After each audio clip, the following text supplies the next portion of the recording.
نحمده ونصلي ونسلم على رسول الكريم أما بعد فأعوذ بالله من الشيطان الرجيم بسم الله الرحمن الرحيم والذين هم على صلواتهم يحافظون صدق الله العظيم والذین اور یہ خوش نصیب ایمان والے ہم وہ لوگ ہیں علی صلواتہم یحافظون جو اپنی نمازوں کی حفاظت کرنے والے ہیں۔ سورۃ المؤمنون 18واں سپارہ آیت نمبر 9 ہے۔ ان 9 آیات میں اللہ تبارک و تعالی نے ان خوش نصیب ایمان والوں کی 8 صفات کو بیان فرمایا ہے جن کے لیے اللہ تبارک و تعالیٰ کا وعدہ ہے کہ میں ان کو جنت الفردوس دوں گا۔ یہ 8 صفات کون سی ہیں؟ پہلی صفت اللہ پاک نے بیان فرمائی کہ وہ اپنی نمازوں میں خشوع اختیار کرنے والے ہیں۔ دوسری صفت اللہ پاک نے ان کی بیان فرمائی کہ لغو کاموں سے، بیہودہ باتوں سے اپنے آپ کو بچانے والے ہیں۔ تیسرے نمبر پر فرمایا کہ فریضہ زکوٰۃ کی ادائیگی کرنے والے ہیں، اور چوتھے نمبر پر فرمایا اپنے اخلاق کو پاک کرتے ہیں۔ پانچویں صفت اللہ پاک نے بیان فرمائی کہ عفت اور پاک دامنی والی زندگی گزارتے ہیں۔ چھٹے نمبر پر امانت کا خیال رکھتے ہیں، اور ساتویں نمبر پر فرمایا کہ وعدے کو پورا کرتے ہیں۔ اور 8ویں صفت اللہ پاک نے ان کی بیان فرمائی ہے کہ اپنی نمازوں کی حفاظت کرتے ہیں۔ یہ 8 صفات اللہ پاک نے بیان فرمایا کہ یہ یقینی بات ہے کہ یہ صفات والے ایمان والے دنیا اور آخرت میں خوشحال ہوں گے اور جنت الفردوس کے وارث بنیں گے۔ اب اس میں دیکھا جائے نا تو 8 صفات میں پہلی صفت اس کا تعلق بھی نماز کے ساتھ ہے، اور آخری صفت کا تعلق بھی نماز کے ساتھ ہے۔ پہلے فرمایا کہ اپنی نمازوں میں خشوع اختیار کرنے والے ہیں، اور آخری صفت بیان فرمائی کہ اپنی نمازوں کی حفاظت کرتے ہیں۔ تو میرے چیزوں، اس سے نماز کی اہمیت مکمل طور پر ہمارے سامنے واضح ہو جاتی ہے کہ نماز کوئی ایسی چیز نہیں ہے کہ دل کیا پڑھ لی اور دل نہیں کیا تو نہیں پڑھی اور چھوڑ دی، بلکہ نماز یوں سمجھ لیں دین اسلام کا ایک بنیادی رکن ہے۔ اس کو اللہ کے نبی صلی اللہ علیہ وسلم نے دین کا ستون قرار دیا ہے۔ فرمایا الصلاۃ عماد الدین، نماز دین کا ستون ہے۔ ستون سمجھتے ہیں؟ یہ پلر۔ اگر ہم یہ عمارت کے نیچے سے پلر ہٹا دیں تو نتیجہ کیا نکلتا ہے کہ ساری کی ساری عمارت اوپر سے جیسی مرضی خوبصورت ہو، اچھی ہو، وہ ساری کی ساری عمارت کیا ہو جاتی ہے؟ زمین بوس ہو جاتی ہے، گر جاتی ہے۔ ایسے ہی اللہ کے نبی نے فرمایا کہ نماز دین کا ستون ہے۔ جس دین میں نماز نہیں اس میں کوئی خیر نہیں۔ ایک قبیلہ آیا آپ صلی اللہ علیہ وسلم کے پاس ایمان لانے کے لیے، کہا کہ ایمان لاتے ہیں، کچھ شرائط ہیں۔ آپ نے فرمایا بتاؤ؟ کہا کہ ایمان لائیں گے زکوٰۃ نہیں دیں گے۔ تو آپ صلی اللہ علیہ وسلم نے فرمایا کہ ٹھیک ہے کہ ابھی دل میں کفر ہے نا، جب ایمان آئے گا تو خود اللہ کے راستے میں اللہ کے حکم کے مطابق خرچ کرنے کا شوق بھی ہوگا۔ فرمایا ٹھیک ہے، لو ایمان قبول کرو۔ انہوں نے کہا جی دوسری شرط، ایمان تو لے آئیں گے، اللہ کے راستے میں جہاد کے لیے نہیں نکلیں گے۔ آپ نے فرمایا ٹھیک ہے کہ بھی دل میں کیا ہے؟ کفر ہے۔ جب ایمان آئے گا تو خود اپنی جان بھی اللہ کے راستے میں لگائیں گے۔ تیسری شرط انہوں نے کہا جی ایک اور شرط ہے کہ ایمان تو لے آئیں گے، مسلمان بن جائیں گے، لیکن نماز نہیں پڑھیں گے۔ آپ صلی اللہ علیہ وسلم کا ہاتھ مبارک کیوں تھا ان سے بیعت کرنے کے لیے؟ آپ نے ہاتھ پیچھے کھینچ لیا۔ فرمایا کہ لا خیر فی الاسلام لا صلاۃ فیہ، اس دین میں، اس اسلام میں کوئی خیر نہیں ہے جس کے اندر نماز نہیں ہے، نماز نہیں ہے، اس میں کوئی خیر نہیں ہے۔ اور اس کو ایک مثال سے سمجھایا نماز کی اہمیت کو۔ فرمایا کہ دیکھو نماز کا مقام و مرتبہ دین اسلام میں کیا ہے؟ فرمایا کموضع الرأس فی الجسد، نماز کا مرتبہ دین میں وہ ہے جو سر کا مقام و مرتبہ جسم کے اندر ہے۔ جسم کے اوپر سے سر اتار دو تو پیچھے کیا رہ جاتا ہے؟ ایک بے جان لاشا رہ جاتا ہے. یہی ہوتا ہے نا, جتنا مرضی خوبصورت جسم ہو, سر اتار دو تو پیچھے کیا ہے, کہتے جی بے جان لاش ہے. اسی طرح آپ صلی اللہ علیہ وسلم نے فرمایا جس دین میں اسلام نہیں ہے اس میں کوئی خیر نہیں ہے.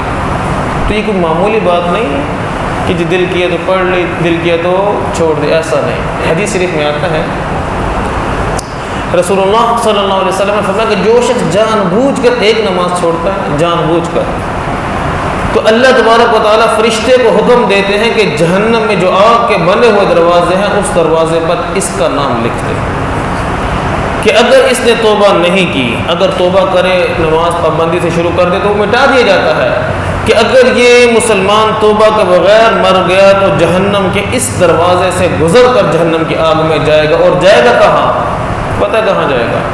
سورۃ الماعون میں اللہ نے بیان فرمایا فویل للمصلین, ہلاکت ہے, ویل ہے, ویل کن نمازیوں کے لیے, نمازیوں کے لیے کیا ہے؟ فرمایا فویل, ویل ہے. ابھی ویل کیا ہے؟ علماء نے لکھا ہے ایک ویل کا معنی ہلاکت, کہ ہلاکت اور بربادی ہے نمازیوں کے لیے. کون سے نمازی؟ الذین هم فی صلاتہم ساہون, جو اپنی نمازوں میں سستی کرنے والے ہیں, ان نمازوں کے لیے ہلاکت ہے. اور بعض علماء فرماتے ہیں ویل یہ جہنم کی ایک وادی ہے, جہنم کا ایک کنواں ہے جس کی حرارت, جس کی آگ اتنی تیز ہے, جس کی تپش اتنی تیز ہے کہ دنیا کے بڑے سے بڑے پہاڑ کو حدیث میں آتا ہے اس کے اندر اگر ڈالا جائے تو پگھل جائے گا. اور میں اللہ تبارک و تعالیٰ بے نمازی کو, نماز میں غفلت و سستی کرنے والے کو اس وادی کے اندر ڈالیں گے. تو یہ کوئی معمولی چیز نہیں ہے. عمر فاروق رضی اللہ تعالیٰ عنہ, ہماری چھوٹی چھوٹی مصروفیات ان کی بنا پر ہم کیا کرتے, نماز کو چھوڑتے ہیں. عمر فاروق رضی اللہ تعالیٰ عنہ جب کسی کو کسی علاقے کا گورنر مقرر کرتے تھے تو سب سے پہلی ہدایت جو اس کے لیے ہوتی تھی وہ کیا ہوتی تھی؟ ایک خط لکھتے تھے. یہ خط امام مالک رحمۃ اللہ علیہ نے اپنی حدیث کی کتاب موطا میں نقل کیا ہے. پہلی نصیحت کیا ہوتی تھی؟ ان اہم امرکم عندی الصلاۃ. دیکھو بھائی ٹھیک ہے تم گورنر بن گئے, تمہاری اوپر بہت بڑی ذمہ داری آ گئی ہے, لیکن تمہارے تمام کاموں میں سب سے اہم کام وہ نماز ہے. اب فرماتے فمن حافظها وحفظ علیہا, جس نے نماز کی حفاظت کی, پابندی سے نماز پڑھی, حفظ دینہ, تو اس نے اپنے دین کو محفوظ کر دیا. اللہ نماز کی حفاظت کی برکت سے اس کے دین کو کیا کر دیں گے؟ محفوظ کر دیں گے. ومن ضیعها, جس نے نماز کو ضائع کر دیا, جس نے نماز کی حفاظت نہ کی, نماز ضائع کر دیا, فهو لما سواها اضیع, تو وہ باقی چیزیں زیادہ ضائع کرنے والا ہوگا. جو اللہ کا حق ادا نہیں کر رہا تو وہ اللہ کے بندوں کے حقوق بھی ادا نہیں کرے گا. یہ بات ہمارے سامنے ہے کہ نہیں؟ ہمارے سامنے ہمارے حکمرانوں کو کون سا نماز کا اہتمام ہے؟ کوئی نماز کا اہتمام کرنے والا حکمران نہیں آیا. جب اس کو اللہ کے حقوق کا خیال نہیں ہے تو پھر ہمارے حقوق کا خیال کہاں رکھے گا؟ تو سب سے پہلی بات اپنے گورنروں کو یہ لکھتے تھے کہ سب سے اہم کام کیا ہے؟ نماز. اللہ فرماتا ہے کہ والذین هم علی صلواتہم یحافظون, جنت الفردوس کے وارث کی ایک علامت اور نشانی یہ ہے کہ وہ نماز کی کیا کرنے والا ہے؟ حفاظت کرنے والا ہے. اب نماز کی حفاظت کا کیا مطلب ہے؟ سمجھنے والی بات یہ ہے, نماز کی حفاظت میں چند چیزیں آتی ہیں. سب سے پہلی چیز نماز کی حفاظت میں آتی ہے نماز کی پابندی, کہ پابندی اور اہتمام کے ساتھ کیا ہو؟ پانچوں نمازیں پڑھنے والا ہو. سب سے پہلی چیز کیا آ گئی؟ پابندی. جمعے کو جمعے آنا, دل کے آ جانا, دن میں ایک پڑھ لی, دو پڑھ لی, یہ پابندی نہیں ہے اور نہ ہی اس کو نماز کی حفاظت کہتے ہیں. تو پہلی چیز کیا آ گئی؟ نماز کی پابندی. دوسرے نمبر پر نماز کے اوقات کا, نماز کے وقت کا خیال رکھنا. اللہ پاک کا ارشاد ہے کہ ان الصلاۃ کانت علی المؤمنین کتابا موقوتا, نماز ایک ایسا فریضہ ہے جس کے لیے اللہ تبارک و تعالیٰ نے ایک وقت مقرر کر رکھا ہے. ہر نماز کا وقت مقرر ہے کہ نہیں ہے؟ فجر کا وقت اتنے بجے سے لے کر اتنے بجے تک, ظہر کا اتنا, عصر کا اتنا. تو نماز کی حفاظت میں دوسری چیز یہ آتی ہے کہ نماز کو اس کے وقت میں ادا کیا جائے. آپ صلی اللہ علیہ وسلم نے فرمایا کہ منافق کی نماز کیسے ہے؟ فرمایا یہ منافق کی نماز ہے کہ عصر کا وقت ہو گیا, وہ بیٹھا ہے, مصروف ہے, اپنے کام میں لگا ہوا ہے, جب سورج بالکل کنارے پر آ گیا، بالکل ڈوبنے والا ہو گیا، غروب ہونے والا ہو گیا، اس وقت عصر کی نماز بھی مکروہ ہو جاتی ہے۔ فرمایا وہ جلدی سے اٹھتا اور 4 ٹھونگے مار لیتا۔ ٹھونگوں کے لفظ ہے کہ 4 ٹھونگے مار لیتا۔ فرمایا یہ منافق کی نماز ہے۔ ایمان والا نماز کی کیا کرتا ہے؟ حفاظت کرتا ہے۔ بات سمجھ میں آ رہی کہ نہیں آ رہی؟ کتنی چیزیں ہو گئی؟ 2۔ پہلے نمبر پر پابندی سے ادا کرنا، دوسرے نمبر پر نماز کے وقت کا خیال رکھنا، اور تیسرے نمبر پر نماز کو کامل طریقے سے ادا کرنا۔ کامل طریقے سے ادا کرنے کا مطلب جماعت کے ساتھ مسجد میں آ کر نماز کو پڑھنا۔ جماعت کے ساتھ نماز پڑھنا سنت مؤکدہ ہے، یہ واجب کے قریب قریب ہے، یعنی یوں سمجھتے ہیں کہ واجب ہے جماعت کے ساتھ نماز پڑھنا۔ جو بغیر جماعت کے گھر میں پڑھی جاتی ہے وہ ناقص ہے۔ رسول اللہ صلی اللہ علیہ وسلم نے فرمایا کہ جو گھر میں نماز پڑھتا ہے، ایک نماز پڑھتا ہے تو کتنی نمازوں کا ثواب ملتا ہے؟ ایک پڑھتے تو ایک نماز کا، اور جو مسجد میں آ کر پڑھتا ہے تو اس کو ایک نماز پڑھنے پر کتنی نمازوں کا ثواب ملتا ہے؟ 27، کم از کم 27 نمازوں کا ثواب ملتا ہے۔ تو یہ نماز کی حفاظت میں تیسری چیز کیا ہو گئی؟ جماعت کے ساتھ نماز پڑھنا۔ حضرت عبداللہ بن مسعود رضی اللہ تعالیٰ عنہ فرماتے ہیں اپنے وقت کی صورتحال کہ ہمارے زمانے میں کیا صورتحال تھی۔ فرماتے کہ ہمارے زمانے میں جو شخص جماعت سے صرف وہ شخص نماز چھوڑتا تھا جس کا منافق ہونا سب کو معلوم، جس کا منافق ہونا سب کو معلوم، کسی ایمان والے سے توقع نہیں ہوتی تھی کہ وہ جماعت چھوڑ دے گا۔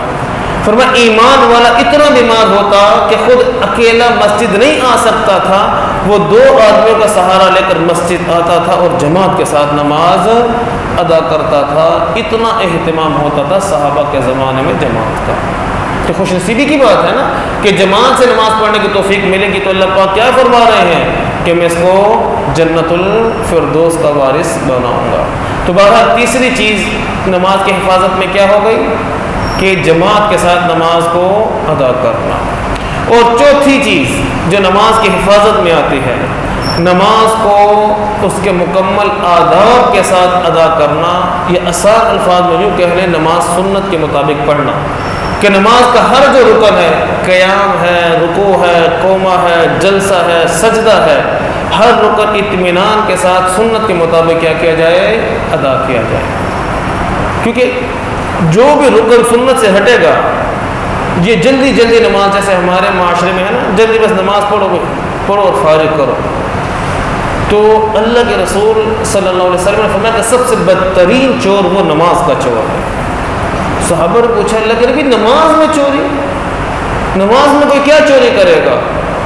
آپ صلی اللہ علیہ وسلم نے فرمایا کہ وہ نہ رکوع سے ہی کرتا ہے، نہ قومہ سے ہی کرتا ہے، نہ سجدہ سے ہی کرتا ہے، نہ ہی جلسہ سے ہی کرتا ہے، یہ شخص نماز کا چور ہے اور اللہ کا بدترین چوری یہ ہے۔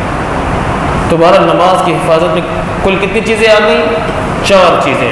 نمبر 1 پابندی سے ادا کرنا، نمبر 2 وقت میں ادا کرنا، نمبر 3 جماعت کے ساتھ ادا کرنا، اور نمبر 4 سنت کے مطابق ادا کرنا۔ یہ 4 چیزوں کا جو اہتمام کرے گا اس کو کہا جائے گا کہ یہ شخص اپنی نماز کی حفاظت کرتا ہے۔ اور جب نماز کی حفاظت ہو گئی تو پھر اللہ تبارک و تعالیٰ اس پر انعام کیا دیں گے؟ آپ صلی اللہ علیہ وسلم نے فرمایا کہ اللہ تبارک و تعالیٰ نے 5 نمازیں فرض کی ہیں۔ 5 ہیں نا؟ 5 نمازیں فرض کی ہیں۔ جو شخص اچھی طرح ان کا وضو کرے اور اچھے رکوع اور سجود کے ساتھ 5 نمازیں پابندی سے ادا کرے تو اللہ کا عہد ہے، اللہ کا وعدہ ہے، اللہ کہتا ہے میری ذمہ داری ہے کہ میں اس شخص کو جنت میں ضرور داخل کروں گا۔ نماز کی حفاظت پر کیا انعام ملے گا؟ اللہ وعدہ لے رہا ہے میرے بندے نمازوں کی حفاظت کر، میں اللہ تجھ سے وعدہ کرتا ہوں کہ تجھے جنت میں داخل کروں گا۔ اور ایک اور انعام فرمایا جو شخص 5 وقت نماز کی حفاظت کرتا ہے، یہ نماز اس کے لیے قیامت کی تاریکیوں میں نور بنے گی، روشنی بنے گی۔ اللہ کی بارگاہ میں یہ نماز جس کی اس نے حفاظت کی، اس کے ایمان کی دلیل بنے گی۔ یہ نماز گواہی دے گی کہ یا اللہ یہ شخص کیا ہے؟ صاحب ایمان ہے۔ کیا بنے گی؟ دلیل بنے گی۔ اور تیسرا انعام فرمایا کہ جہنم سے بچا کر یہ نماز اس کو جنت میں داخل کروائے گی، اس کی نجات کا ذریعہ بنے گی۔ کون سی نماز؟ وہ نمازیں جن کی ہم کیا کرتے ہیں؟ حفاظت کرتے ہیں۔ اللہ پاک نماز کی اہمیت ہمیں نصیب فرمائے۔ حضرت ابو درداء رضی اللہ تعالیٰ عنہ فرماتے ہیں اوصانی خلیل ثلاث، مجھے میرے محبوب نے 3 وصیتیں کی ہیں، 3 وصیتیں۔ پہلی وصیت فرمایا کہ ابو درداء اللہ تشرک باللہ شیئا، کہ دیکھ اللہ کے ساتھ کسی کو شریک مت بنانا، وَإِن قُطِّعْتَ أَوْ حُرِّقْتَ، تجھے ٹکڑے ٹکڑے کر دے جائے، تجھے آگ میں جلا دے جائے، برداشت کر لینا، اللہ کے ساتھ کسی کو شریک مت ٹھہرانا۔ اور دوسری وصیت فرماتے ہیں کہ میرے محبوب نے مجھے یہ کی کہ جان بوجھ کر فرض نماز مت چھوڑنا، جان بوجھ کر فرض نماز مت چھوڑنا، کہ جس نے جان بوجھ کر فرض نماز چھوڑ دی اللہ اسے بری ذمہ ہو گیا، اللہ سے کیا ہو گیا؟ بری ذمہ ہو گیا، اللہ کی ذمہ داری اس سے ختم ہو گئی کہ نماز کی حفاظت کرو گے، اللہ ذمہ داری لے گا، اپنی ذمہ داری میں اللہ پاک جنت میں داخل کرے گا۔ فرمایا نماز چھوڑ دی، اللہ کی ذمہ داری بھی کیا ہو گئی؟ ختم ہو گئی۔ اور تیسری نصیحت فرمائی کہ شراب مت پینا، شراب مت پینا، کہ تمام برائیوں کی جڑ یہ شراب ہے۔ بہرحال اللہ تبارک و تعالیٰ نے 8ویں صفت جو جنت الفردوس کے وارث ہے ان کی بیان فرمائی، والذین هم علی صلواتہم یحافظون، کہ خوش نصیب ایمان والے وہ ہیں جو اپنی نمازوں کی حفاظت کرنے والے ہیں۔ اللہ تبارک و تعالیٰ ہمیں بھی نماز کی اہمیت کی سمجھ نصیب فرمائے اور پابندی اور اہتمام کے ساتھ ہمیں نمازوں کی حفاظت کی توفیق عطا فرمائے۔ وآخر دعوانا الحمد للہ رب العالمین۔